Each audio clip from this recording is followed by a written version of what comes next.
The story opens on the peaceful colony world of New Eden, where humans have lived quietly for 3 generations. The planet is lush and green, with small farming communities scattered across the continents. Captain Mark Stone commands the orbital defense station, a modest facility that monitors space traffic. His daughter Lisa works in the Agricultural Research Center below. The colonists believe they're safe in this remote corner of the galaxy. Without warning, massive alien ships emerge from hyperspace.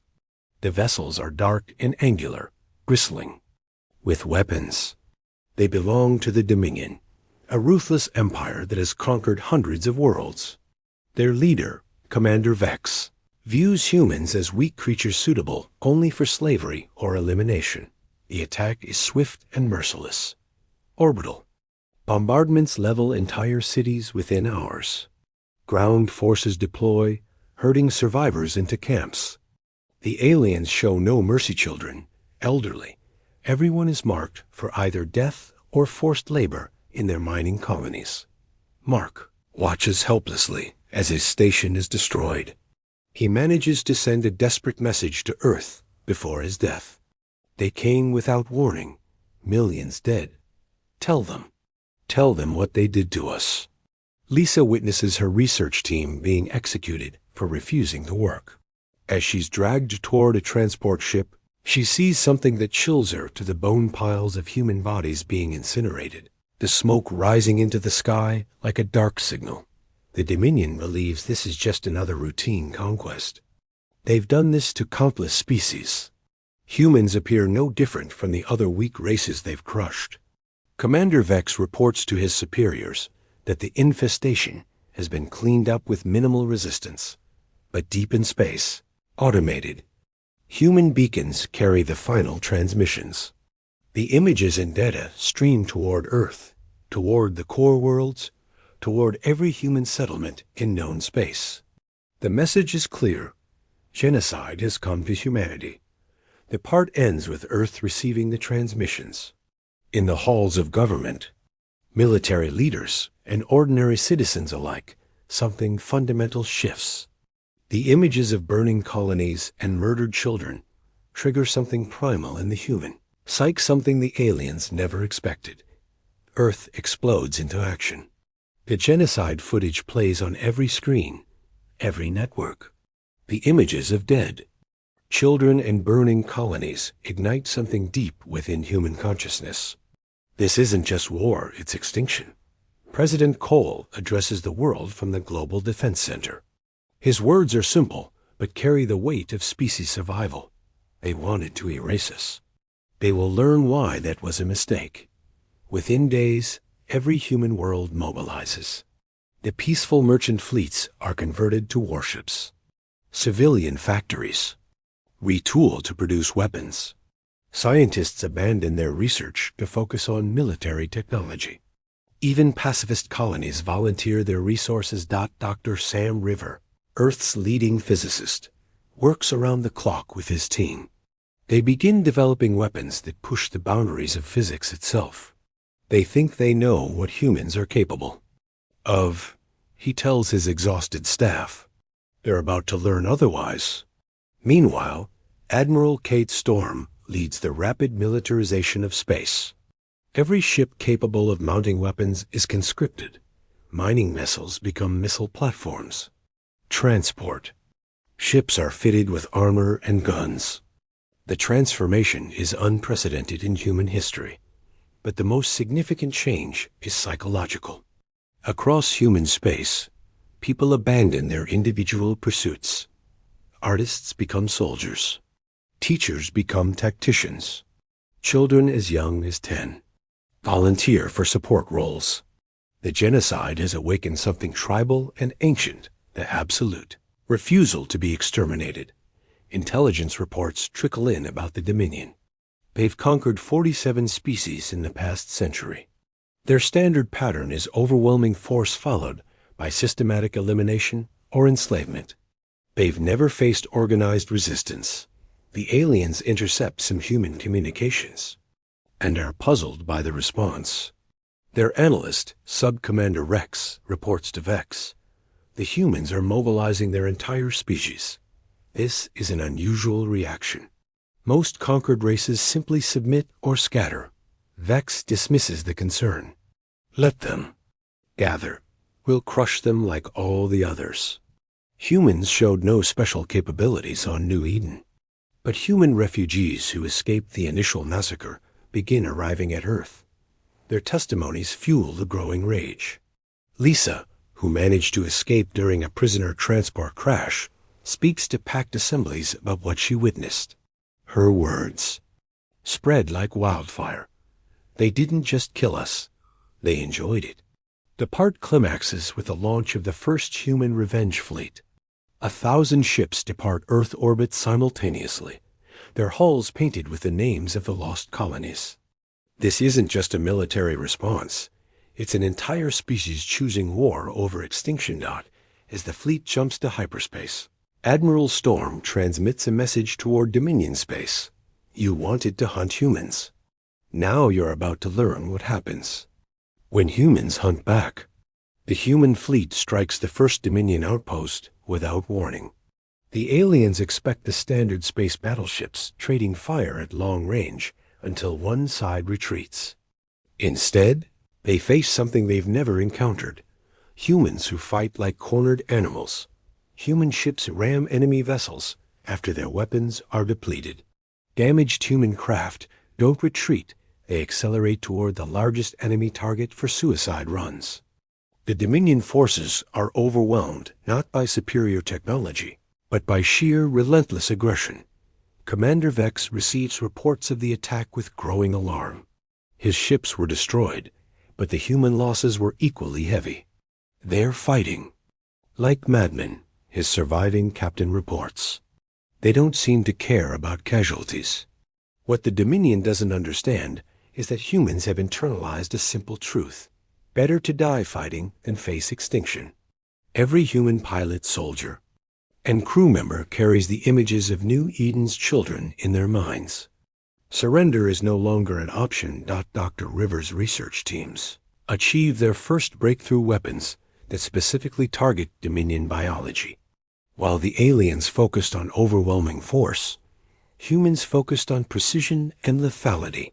Their new plasma rounds are designed to be especially effective against Dominion armor and physiology.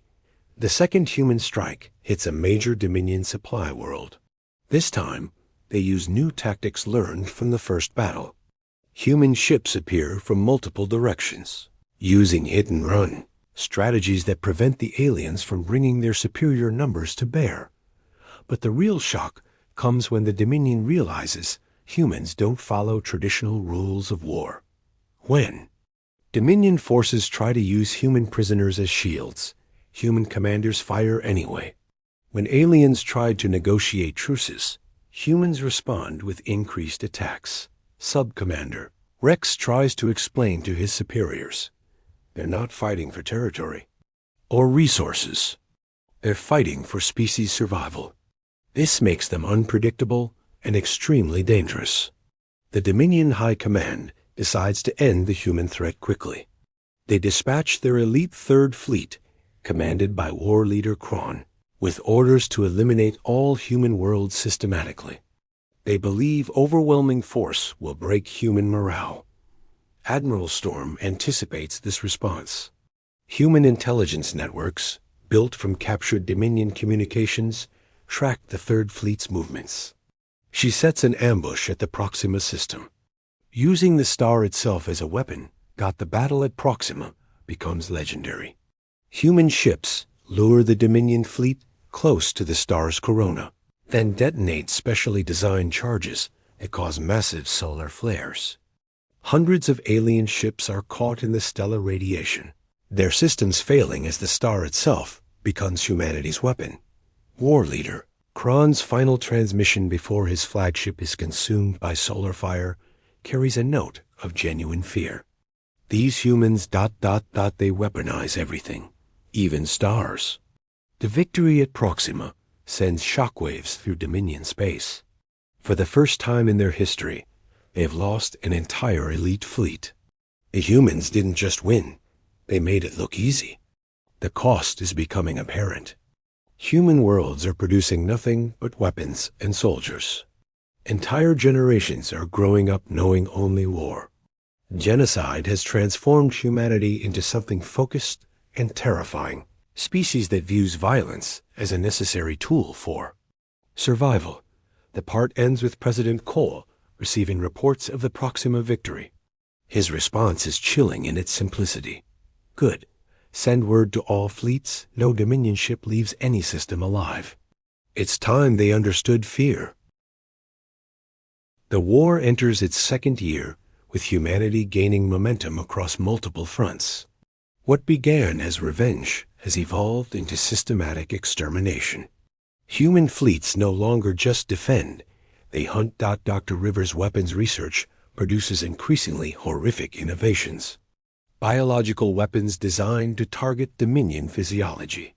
Nanoviruses that corrupt their computer systems. Psychological warfare techniques that exploit alien social structures. Each new weapon is tested immediately in battle. The Dominion finds itself fighting an enemy that learns and adapts with terrifying speed. Human tactics evolve weekly. Technologies are shared instantly across all human forces. Every battle teaches humanity new ways to kill their enemies more efficiently. Admiral Storm leads the assault on the Dominion fortress world of Kraxon. The planet is supposed to be impregnable, defended by orbital weapons platforms and shield generators. The humans bypass all defenses by dropping their entire fleet into the planet's atmosphere. The Battle of Kraxon becomes a slaughter. Human ships fight inside the atmosphere, using the planet's own air as cover. When their weapons overheat, they ram building-sized chunks of their hulls into enemy positions. The fortress world falls in 6 hours, but the true horror comes afterward. The humans don't simply conquer Kraxon, they methodically eliminate every Dominion citizen on the planet. Military, civilian, young and old. The message is clear. Genocide will be answered with genocide. Sub-Commander Rex, now promoted after so many of his superiors have died, tries desperately to understand the human war pattern. They're not conquering, he reports to the Dominion Council. They're exterminating, just like we did to them. The Dominion Council realizes they face extinction. Their empire, built over centuries, is being dismantled world by world. They attempt to negotiate, sending envoys to human space with offers of tribute, territory, anything to stop the advance. The human response is delivered by Lisa, the survivor from New Eden, now serving as a diplomatic liaison. Her words are recorded and broadcast across Dominion space. You had your chance for mercy when you murdered our children. That time is over. President Cole authorizes the development of final solution weapons devices designed to sterilize entire worlds of Dominion life while leaving the planets habitable for human colonization. The moral implications are debated for approximately 30 seconds before production begins. Dominion military attempts one last coordinated strike, throwing everything they have left at Earth itself. The Supreme Fleet, led by High Commander Zax, carries planet-killing weapons intended to end the war through mutual destruction. The battle for Earth orbit lasts 3 days. Human defenders fight with the desperation of a species protecting its birth world. Ships from every human colony arrive as reinforcements. Even civilian vessels join the battle, their crews untrained but absolutely committed. The turning point comes when human engineers manage to reverse engineer Dominion planet killer technology during the battle itself. While fighting rages around Earth, Dr. Rivers' teams work frantically to modify captured weapons. They succeed with minutes to spare. High Commander Zax watches in horror as his own planet killer weapon is turned against his flagship. The Supreme Fleet dies in the cold vacuum around Earth, their most advanced weapons now in human hands. The victory celebration is brief. President Cole addresses the exhausted defenders with stark clarity. They came to our home to finish what they started, Now we finish it our way. A part ends with human fleets departing Earth orbit, now equipped with planet-killing weapons. The hunter-prey dynamic has completely reversed. The Dominion faces exactly what they once visited upon others' systematic extinction at the hands of a more ruthless enemy. Admiral Storm's final communication before jumping to hyperspace carries the weight of species-level justice. Every world that participated in our genocide will burn. Every one. The final phase of the war is less a military campaign than an extermination protocol. Human fleets systematically visit every Dominion world, offering the same mercy they received at New Eden None. The planet-killer weapons, originally designed by the Dominion to terrorize lesser species, are used with ruthless efficiency. World after world disappears in fire, their populations given just enough time to understand what's happening before the end comes. Sub-Commander Rex, now the highest-ranking Dominion survivor, attempts to evacuate civilians to hidden colonies in uncharted space. But human intelligence networks, built from captured data and tortured prisoners, track every ship that flees. Dr. River has perfected tracking technology that can follow hyperspace signatures across the galaxy. They wanted to hunt us to extinction, he tells his team as they calibrate the new sensors. Now they'll learn there's nowhere to hide from. An extinct species that refuses to stay dead. The Dominion's capital world, Nexus Prime, makes a final desperate stand. Billions of aliens huddle in underground shelters while the remaining military throws everything into orbital defense. They know what's coming. They've seen the reports from 40 other worlds. Admiral Storm arrives with a fleet carrying weapons, capable of cracking planets. But she doesn't attack immediately. Instead, she broadcasts on all frequencies, ensuring every Dominion citizen hears her words. You taught us that mercy is weakness. You taught us that genocide is acceptable.